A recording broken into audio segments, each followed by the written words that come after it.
वाल्मिक कराड यांनी काल सरेंडर झाले। अजित पवार मस्साजोगला संतोष देशमुख यांच्या कुटुंबाला भेटायला गेले, त्यावेळी तीच गाडी अजित पवारांच्या ताब्यात देखील होती। आता हे बघा, हे आका मोठ्या आकांच्या बरोबर सगळीकडे होते, म्हणून मग अजितदादांच्या ताब्यात तीच गाडी असणार। तीच गाडी सरेंडर करायला होती आणि तीच गाडी भेटायला म्हणून केज पोलीस स्टेशनला गेली होती। आणि त्या गाडीचा मला वाटतं काळ्या कलरची गाडी आहे, पांढऱ्या कलरची, ही पांढऱ्या कलरची गाडी गेलेली आहे। अशी कोणती संशयास्पद गाडी असते? बीड जिल्ह्यामध्ये याचा तपास होणे, हे जे प्रकरण आहे ते बीड जिल्ह्याच्या कोर्टामध्ये चालू नाही, ते संभाजीनगर किंवा अन्य कोर्टामध्ये चालवण्यात यावं। मला वाटतं बीडमध्ये योग्य प्रकारे घटना चालणार नाही। बीडमध्ये प्रकरण, माझं असं मत नाही बीडमध्ये प्रकरण चालवावं, परंतु बीडमध्ये हे लोक बीडच्या लॉकअपमध्ये ठेवू नयेत।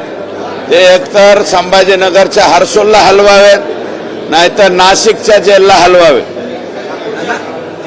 कारण हे आरोपींना भेटायला, सुविधा द्यायला मी अगोदरच म्हणलेलं आहे, बिंदू नामावलीची बीड जिल्ह्यामध्ये वास्तुशांती झालेली आहे, वाटोळं झालेलं आहे।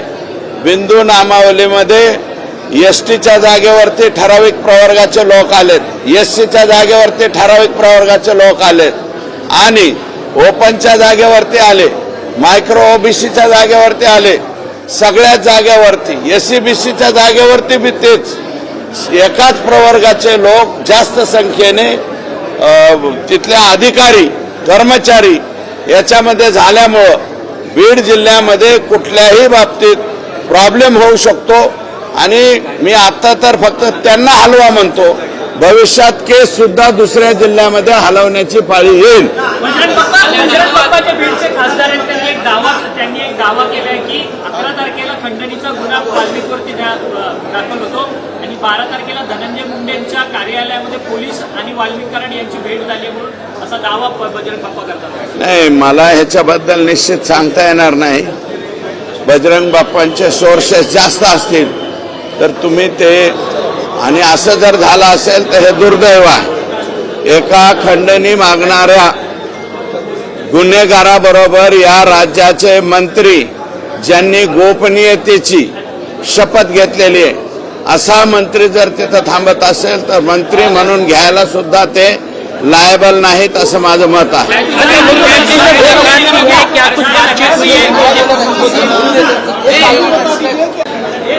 सन्माननीय मुख्यमंत्री महोदय श्री देवेंद्रजी फडणवीस साहेब यांची मी आता भेट घेतलेली आहे आणि संतोष देशमुख यांच्या हत्येप्रकरणी उज्ज्वल निकम साहेब यांची सरकारी वकील म्हणून त्या ठिकाणी नियुक्ती करावी अशा प्रकारची विनंती केली आणि त्यांना सहाय्य करण्यासाठी अगोदर जे बाळासाहेब कोल्हे साहेब यांची निवड केलेली आहे त्यासाठी त्यांनी सहाय्य करावं अशा प्रकारची ऑर्डर काढावी अशा प्रकारची विनंती केली।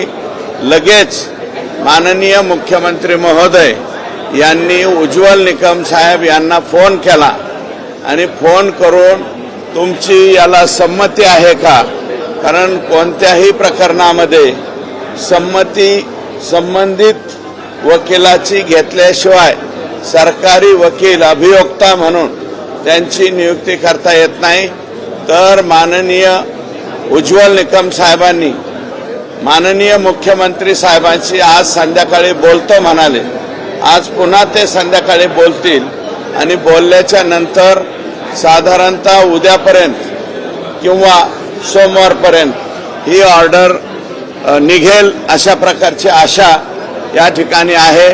कारण हे अतिशय क्रूरतेनं भयानक स्वरूपाचं हे कृत्य असल्यामुळं त्या ठिकाणी उज्ज्वल निकम साहेबच पाहिजेत अशी त्याच्या कुटुंबियाची, माझी आणि संपूर्ण बीड जिल्ह्यातलीच नव्हे महाराष्ट्रातील जनतेची सुद्धा इच्छा आहे आणि ती पुरी करण्याच्या दृष्टीनं एक मोठं पाऊल स्वतःहून साहेबांनी फोन लावून उज्ज्वल निकम साहेब यांना फोन लावलेला आहे। ते आता सरकारी अभियोक्ता होतील अशी आशा आहे. अण्णा